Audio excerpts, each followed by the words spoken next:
Okay, we are over a pursuit right now. We want to get some information on this. We know it's happening in the Lake Balboa area. This person wanted for reckless driving. At this point, we're working to confirm what agency is behind them. Yeah. Do we think it's LAPD here? And while we try to figure that information out, just kind of pointing out some of the details here in terms of that reckless driving. You're just on surface streets here in Northridge and just weaving in and out of reckless driving.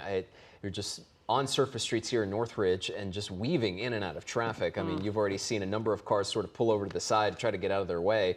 And I was also trying to make out here if it was LAPD or somebody else directly behind them. Yeah. But yeah, this is, I mean, even though the speeds are under 50 miles an hour, right around 50 miles an hour, goodness, this is incredibly dangerous right now from what we're seeing from this driver. Going to go ahead and go into the wrong direction there, driving in opposite lanes and going to make a left turn. You can see that was a very quick.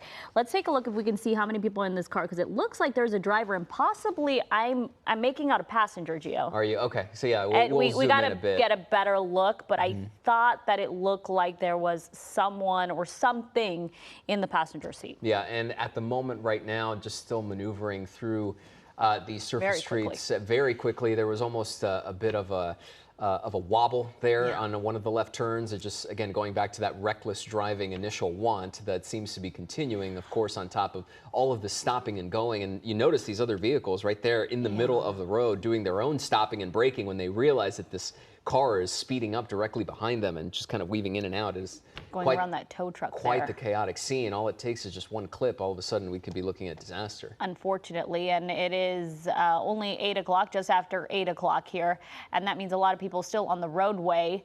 I wonder if our chopper photographer there can zoom out and show us if there are any law enforcement vehicles behind them. I want to see if they are actively pursuing this driver or if they backed up a bit, because I haven't been able to see any cruisers right behind this person.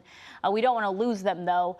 And law enforcement, I can see them shining that helicopter light down on the vehicle. Yeah, they're certainly not losing track of where it is. And it might be one of these situations, you know, we know depending on circumstance, depending on want and also location, whether or not they feel like they're better off sort of taking, you know, peeling back just a bit and then keeping that helicopter over top to maintain the view, because given the way this car is maneuvering around right now, it's quite, oh boy, I mean, you have traffic coming in and then just kind of cutting across and weaving in and out in a very dangerous way. But no, we haven't really been able to make out whether or not there have been any, I mean, we know that they're in active pursuit, but really in this frame, we don't notice any other units directly behind, but they are certainly monitoring. You see that spotlight over top. It is not letting loose of this vehicle as it continues. Still haven't been able to make out whether or not it's that passenger in the other seat as well. You know, at a certain point, we'll be able to zoom in and try and get a better look, but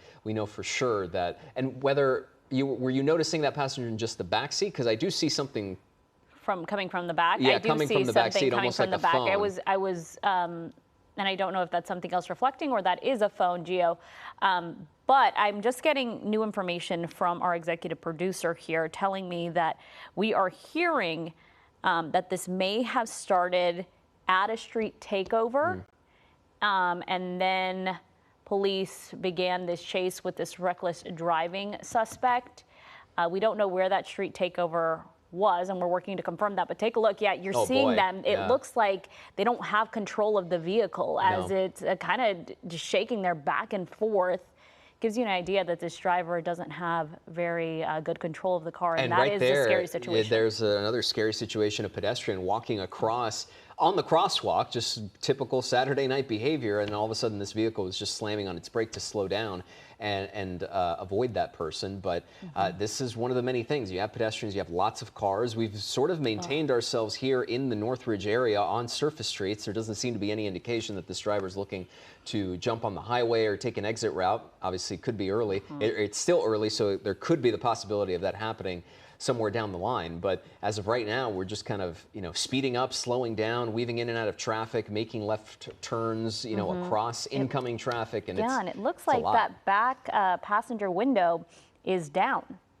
And that's where we were able to see that potential phone, right? That was lighting up. So it could be, see, yeah, right there. Making a sharp left turn once again. You sort of see it again. So we know there's a driver, possibly someone in the passenger seat directly behind the driver. We don't know if there's anything else or any other people in the vehicle as of right now. As we try to give you a more widened out look, still not noticing any police units or vehicles directly behind. But once again, just keeping an eye on this. On this suspect. They do have that police helicopter that's continuing to shine the light down on the vehicle. So we know that they're still in pursuit right now. That's what I'm hearing from our executive producer. And they still have that helicopter up. But we have yet to see any patrol vehicles on the ground pursuing this driver. So it makes me think that maybe they want to de-escalate things a little bit and pull back. So we have yet to see even one cruiser. But we've definitely seen this type of tactic or game plan, essentially, for lack of a better word, be used before, where you just sort of back off from law enforcement. and then let the suspect either tire themselves out or kind of lull them into a sort of falser sense of security to at least slow down and not really risk that escalation, because we have seen the opposite scenario where all of a sudden there's a number of police units directly behind, 1, 2, 3, 4, 5, and all of a sudden then you have a suspect sort of speeding off and escalating the situation even more. Trying to see if I thought for a moment maybe they were getting on a highway, but right here just we're whipping through the streets the here now in the Winnetka area. And you can see these streets get a little windy here, and they get so close to other vehicles. But we do have, take a look. They were going to try to make that right turn, and they're going to get out of the vehicle. 1, 2, 3, 4 suspects. Oh, did you see that one suspect try to get into that other car? Yeah, and then that's and the person tried to get away. That looks like the person that got out of the driver's seat there. Yeah, the last person to get out. And they're just going to take off and take a look. All these people. My goodness. Yeah, we do have Dave Avila on the phone here. Dave, retired LAPD chopper pilot. Can you hear us? And have you heard anything about this? Have me? Do you have me? Yes, we do. We got you. Oh, okay. Yeah, there's no doubt the air unit's got them lit up here. We know what that's going to mean. They're going to go ahead and just follow this suspect, direction, clothing, all that stuff. A little worried there about his right hand. If you notice, it's shoved down his waistband. That is not a good thing. And I'm sure that the air unit's going to pass that on. The TFO is going to pass it on to the ground units. Yeah, sort of lost this person in, oh no, there we go. Okay, we lost him for a second over the trees and such, and he's kind of slowed down for a moment here, either catching his breath or otherwise. But Dave, to your point, they have that spotlight directly overhead, so not going to lose him. And all of a sudden, it's starting to pick up speed again. And a reminder, just in case anyone just tuned in here in just a second, this is one of 4 people we saw get out of this vehicle. Hands up and on the ground. It looks like officers have made it to that location there. You see the 2 officers running, putting that suspect into handcuffs there. It's hard to make out because it's so dark. Dave, we were hearing that this may have started at a street takeover. Have you heard anything about that? Yeah, I'm not sure what type of street takeover, as you had mentioned before, but some type of gathering. And so I'm not sure. I was trying to find out right now. That's why it took so long to get on. But they couldn't get back to me right away, and I didn't want to put out any false information. So, but yeah, I mean, it looks like just part of the group just jumped in this vehicle and off they went. And of course, one of the other.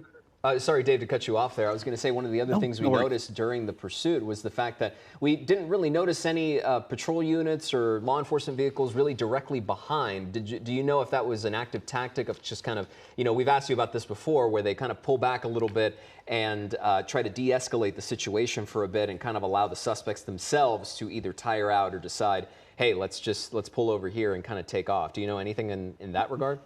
Yeah, it is the tactics that we've seen before, that de-escalating thing, because when you're behind them, you got the siren and the horn going. The lights and the siren going. That's just going to exasperate everything. They're going to try and run even faster. Plus, they got this thing called a balance test, and it's an ongoing mandatory assessment. You would require officers to weigh the necessity of an immediate apprehension, versus, risk to the public, officers, bystanders, things like that. So what they do is they just pull back, um, and with the air unit overhead, there's no reason to stay right on top of them with the, or right behind them with the black and white, because the air unit, the units are in the vicinity, and the air unit's giving the direction and the location of the suspects. So at least like you noticed, I mean, as soon as those suspects hit the curb and started running, I mean, we had black and whites everywhere.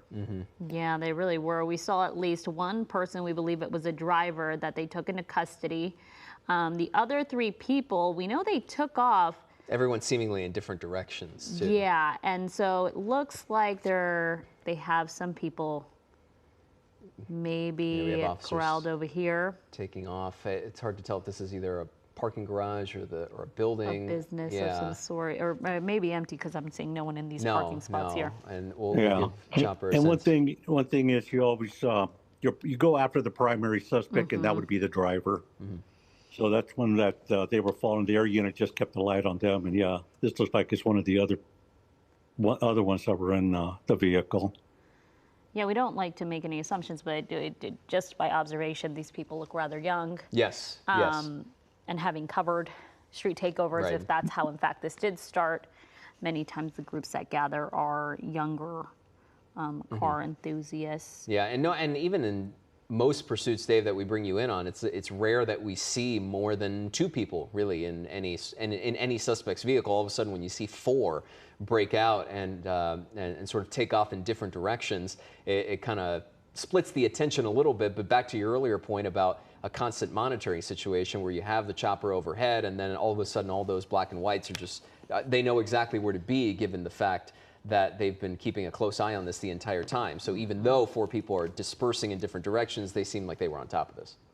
Yeah, and sometimes they'll ask, what street is he on, air unit? And at night you have the night sun. So I mean, sometimes we would just say, hey, officer, just follow the night sun, because I don't know what the streets are. Even though now the air units have a moving map, but you're trying to keep your eyes outside, and so they'll keep the suspect lit. The TFO's also broadcasting where the other suspects went, some description of that. So I think that's probably what happened. But as you mentioned earlier, they're going to verify that.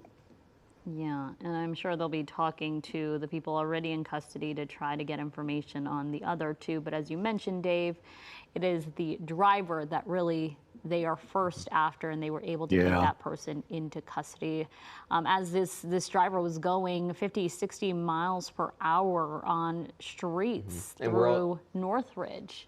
And we're just being told right now, actually, that all suspects are in custody right now. So there you go. I mean, what started as a reckless driving pursuit, we saw 4 people take off outside of this vehicle, saw what we presume to be the driver taken into custody, and then all of a sudden now we're being told that officers have all 4 of the suspects that jumped out of that vehicle in custody. So it looks like we're sort of putting a bow on this tonight, Dave. Yeah.